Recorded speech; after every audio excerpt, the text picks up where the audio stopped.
If you were to ask me what prompted me to drive the 1,000-mile distance to see the streets for myself, I'd have to say it was disappointment. Disappointment at the scarcity of the articles and news segments I'd seen over the years on the subject. And you'd think something like Monopoly would warrant the attention, given that it's the most popular commercial board game in history. I mean, even today, 1 person in 20 on the planet own the game in some form, and 1 person in 8 has played it. I myself bought a copy of the game when I was 15, and over the years it's been the centerpiece of dozens of social gatherings, and probably about as many arguments. But despite its popularity, relatively few people know, even though it's plainly written amidst the instructions, that all of the game's properties and landmarks can be found here. The premier gambling destination on the American East Coast, Atlantic City, New Jersey, is the largest of the 4 communities to be found on Absecon Island. In 1933, Pennsylvania native Charles Darrow adapted a property game that was already popular with the Quaker community in Atlantic County. This is the version of the game that Darrow's friend, Atlantic City native Charles Todd, had shown him. As you can see, the railroads are out of order, but all 22 streets are identical to what we know today.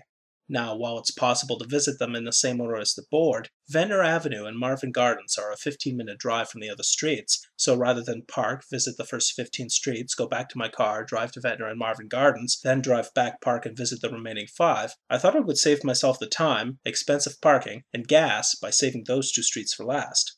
Now, before I show you all of the famous streets and landmarks as they appear today, I'm going to provide you with the highlights of my 4-hour trek through the area. I parked my car at a parking lot on New York Avenue. By the way, it may interest you to know that there is no free parking downtown. I then did what any first-time visitor to Atlantic City would do and made a V-line straight for the Boardwalk. From where New York Avenue intersects with it, you can see the Ripley Museum, as well as the ocean a few hundred feet away. I then walked west, passing many of Monopoly's other famous streets. 13 of them, by the way, intersect with the Boardwalk, including the granddaddy of them.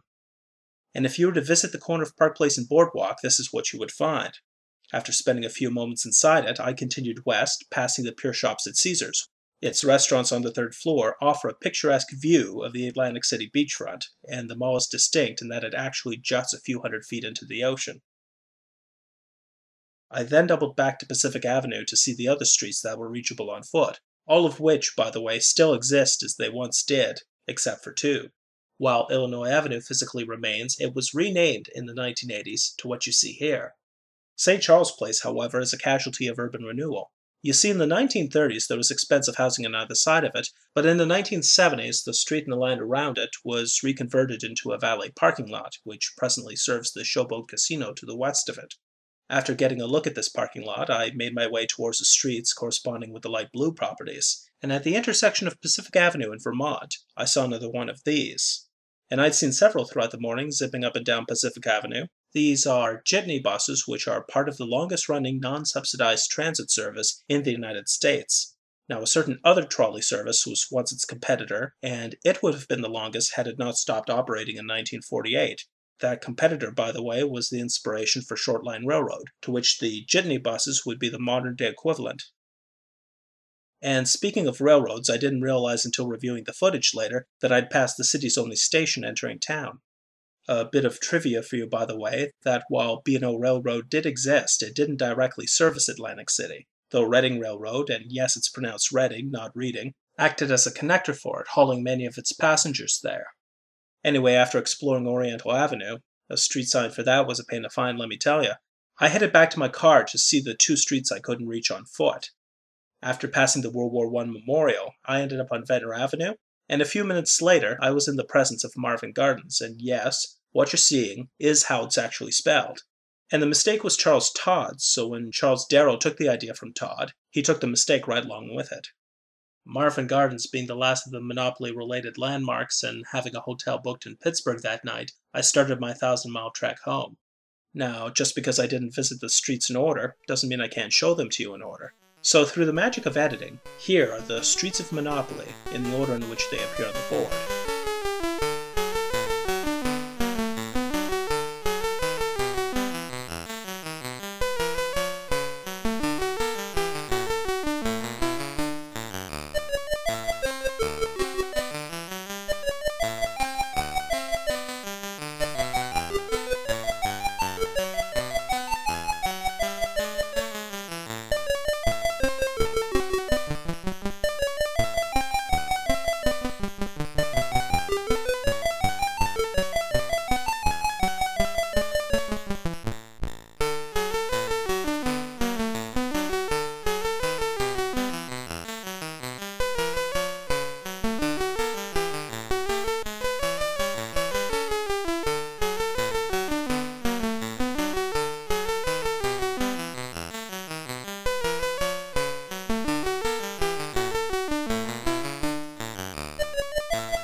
Probably the biggest thing that surprised me, seeing the city in person for the first time, was actually how small it was.